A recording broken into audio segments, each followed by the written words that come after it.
Hello friends, स्वाध्याय 14.4 आज चालू कर रहे हैं। एग्ज़ाम आप लोगों ने पहले बहुत अच्छी कल दी दोस्तों, बहुत बढ़िया आपका रिज़ल्ट भी रहा, काफ़ी अच्छे रिज़ल्ट आप लाते हो। स्वाध्याय 14.4 में केवल एक सवाल है मेरी तरफ से पहला, इसके जैसा ही दूसरा सवाल आपको होमवर्क में दूंगा, वह आपको दोस्तों श्वेता मैडम को भेजना है। दोस्तों आज ये स्वाध्याय पूरा होगा और कल हम लोग जो हैं वो अगला पार्ट एक चालू करेंगे। अभी गणित ही चालू रख रहे हैं, इंग्लिश चालू नहीं कर रहे हैं। देखिए दोस्तों, यहाँ क्या लिखा है, सेकम प्रकार का संचय आवृत्ति वितरण बनाओ। अब ये सेकम प्रकार का संचय आवृत्ति वितरण कैसे होता है वो समझिए।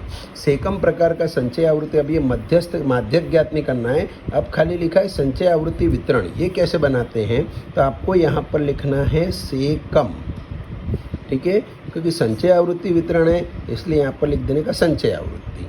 अब याद रखिए, संचय आवृत्ति वितरण जब दोस्तों आपको बनाना है तो हमेशा पीछे के वर्ग ले लेने के, उससे कम लिख देने का। ये ब्रैकेट आपको बनाना ही नहीं है, एग्जाम में आपको यही ब्रैकेट बनाना है। तो यहाँ पर 100 से 120 है तो यहाँ लिखने का 120 से कम, यहाँ पर लिखने का 140 से कम, 160 से कम, 180 से कम और 200 से कम।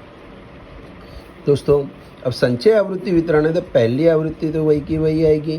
अभी आवृत्ति संचय आवृत्ति जैसे निकालते थे वही जोड़ देने की, 12 और 14 हो गई अपनी 26, 26 और 8 को जोड़ा कितनी आ गई 34, 34 और 6 को जोड़ा कितनी आ गई 40, 40 और 10 को जोड़ा कितनी आ गई अपनी 50। ये हमने दोस्तों बनाया संचय आवृत्ति वितरण। संचय आवृत्ति वितरण बनाना ठीक है, आगे का है उसका ओझाई भी बनाइए। ओझाई यानी आलेख। अब ये आलेख कैसे बनाते हैं वो ध्यान रखिएगा। आलेख बनाते समय ये आलेख मैंने यहाँ पर कच्चा बनाया हुआ है, आपको याद है, इसको एक्स अक्ष और खड़ी लाइन को वाई अक्ष कहते हैं।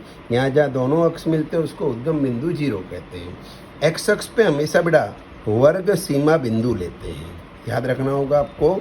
एक्स अक्ष पे क्या लेना है, वर्ग सीमा बिंदु, और वाई अक्ष पर हमेशा संचय आवृत्ति लेते हैं। फिर से सिखा दूं, एक्स अक्ष पर वर्ग सीमा बिंदु और वाई अक्ष पर संचय आवृत्ति। अब यहाँ पर लिखा है मेरे पास सवाल में 120 से कम, 140, 160, ऐसा जो लिखा है ये सभी संख्याएं यहाँ पर पहले एक्स अक्ष पे दर्शा देनी। यानी ये एक्स अक्ष है, ये वाई अक्ष है। एक्स पे क्या है 120, 140, 160 है, यहाँ पर लिखने का 120, पहले मैंने डॉट बनाए हुए हैं, 160, 160, 180 और 200, हो गया पूरा। जितना उसने बोला उतना बनाया। अब यहाँ पर बड़ी में बड़ी संख्या कितनी है 50। अब यहाँ पर अपने को चालू करने का 50 तक जाने का। अगर आप 5-5 का डिफरेंस लेते, 5, 10, 15, 20, 25, 30, 35, 40, 45 और 50 आ गया यहाँ तक मेरा। मैं एक काम करता हूँ, यहाँ पर संचय आवृत्ति 5 से चालू किया, 5, 10, 15, 20, 25, 30, 35, 40, 45 और 50। ये दोस्तों हमने खाली अक्ष रखा है, याद रखिए। एक्स अक्ष वर्ग सीमा बिंदु यानी ये वाला लेना है और वाई अक्ष पर संचय आवृत्ति नहीं ये लेना है। अब वो क्या बोल रहा है, 120 के आगे 12 ढूंढो, तो यहाँ 120 ढूंढने का, यहाँ 12 ढूंढने का। अब सोचने का 120 तो ये रहा, 12 कहाँ होगा 10 और 15 के बीच में, यानी यहाँ कहीं, तो दोनों को यूँ मिला देने का। जहाँ पर दोनों एक दूसरे से मिलते हैं वहाँ टपका बना देने का। 120 यहाँ ढूंढा या 12 ढूंढा, दोनों मिल गए, वहाँ बना दिया। अब क्या 140 से कम में 60, 140 से कम में 14, सॉरी कितना लिखा 26, 140 से कम 26 ये रहा, यहाँ 140 हो गया, यहाँ 26 यहाँ कहीं आएगा। तो दोनों को दोस्तों हमने जोड़ लिया, यहाँ पर आ गया, ठीक है। अब क्या बोल रहा है, 160 से कम में 34, तो 160 से कम, 160 ये रहा, 34 यानी यहाँ पर कहीं आएगा। दोनों को जोड़ा, इसको यहाँ से मिलाया, इसको यहाँ से मिलाया, लगभग यहाँ मिल जाएगा। अब 180 से कम में 40, 180 ये रहा, 40 यहाँ पर है, दोनों को मिलाया 180 और ये 40 यहाँ पर मिल गया दोस्तों। ये हो गया अपना 180 से कम 40, 200 से कम 50, 200 से कम और ये 50 ये रहा, तो 200 ये रहा, 50 ये रहा, यहाँ ये 50 यहाँ की लाइन में आ गया और 200 यहाँ से मिला लिया, यहाँ पर मिल गया। बराबर दोस्तों। अब जितने भी बिंदु हैं सभी को खाली एक अपने उसके द्वारा फुटपट्टी के द्वारा जोड़ देना है। फुटपट्टी से पहले इसको जोड़ दिया, फुटपट्टी से नहीं है सॉरी, हाथ से, हल्के हाथ से क्रम में लेके ना बेटा।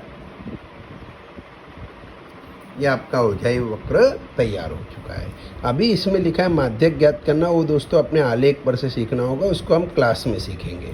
अब होमवर्क में आज आपको दूंगा दोस्तों, आपको ये ब्रैकेट डायरेक्ट बना हुआ है, केवल और केवल आपको ये आलेख बना के मुझे भेजना है। दोस्तों अब एक दूसरी बात भी आपको बता दूं कि आज जो है बेटा 1 जून है। अब पढ़ाते हुए हमें लगभग 1 महीने से ज़्यादा हुआ। तो अब दोस्तों आपको थोड़ी फ़ीस की चर्चा कर दूं बेटा। फ़ीस में इस तरह से है बेटा, 10th हिंदी मीडियम में हमारे पास 4 सब्जेक्ट होंगे, वही अपने मैथ्स, साइंस, एसएस और इंग्लिश, चारों सब्जेक्ट चालू होंगे। जब भी ट्यूशन चालू होगा दोस्तों हम तुरंत चालू करेंगे। इसकी साल भर की फ़ीस जो है लॉकडाउन के हिसाब से हमने जो 12,000 कर दी थी, उसे वापस से हमने 11,000 रुपये कर दिया है। 12,000 की जगह वापस से 11,000 है। दोस्तों अगर कोई बच्चा इस फीस को एक साथ भरना चाहता है, केवल और केवल 15 जून तक, 15 जून से लेट नहीं भरना है, एक साथ भरना है, तो आप 9,000 भर सकते हैं। कोई भी बच्चा इसमें मुझे ये ना कहे कि सर अभी क्या है प्रॉब्लम है, अभी आधा ले लो, नहीं बेटा, आधा भरना है तो फिर आपको इस स्कीम में आना पड़ेगा। या दोस्तों एक साथ 9,000 भरे, और नहीं है अपने पास एक साथ में पैसा तो बेटा कोई बात नहीं है, अपने इंस्टॉलमेंट में जा सकते हैं। आपको 15 जून तक दोस्तों 2,000 रुपये जमा करने हैं। उसके लिए आप आज से हमारी अग्रवाल ग्रुप ट्यूशन की जो ऑफिस है वो खुल गई है। ऑफिस का समय सुबह 9 से 12 और शाम को 4 से 7 का है। तो कभी भी आप आके भी मिल सकते हैं, कोई भी डिस्कशन करना हो। अभी क्लास चालू नहीं हुई है, इसलिए पढ़ने का काम तो दोस्तों अभी ऑनलाइन ही चलेगा। बस कुछ ही दिन में अब हम बाकी के विषय भी चालू कर ही रहे हैं। इसलिए दोस्तों तैयार हो जाइए आप लोग भी, और हो सके अगर आपकी व्यवस्था है तो 2,000 रुपये जमा करें, या एक साथ भरना है तो 9,000 रुपये। लेकिन दोस्तों ये एक साथ वाली फ़ीस 9,000 15 तारीख तक की है, और ये 2,000 रुपये भी हैं जो हमको 15 जून तक जमा करने हैं। अगर आपको पेटीएम करना है तो मेरा जो 9327071230 वाला नंबर है उस पर भी आप पेटीएम कर सकते हैं। दोस्तों फ़ीस भरनी होगी, 2,000 अगर नहीं है तो आप कॉल कीजिए, बात कीजिए मुझसे, तो जो हो सकेगा आपके लिए कराऊंगा। लेकिन दोस्तों फ़ीस थोड़ी जमा करनी होगी। Thank you friends.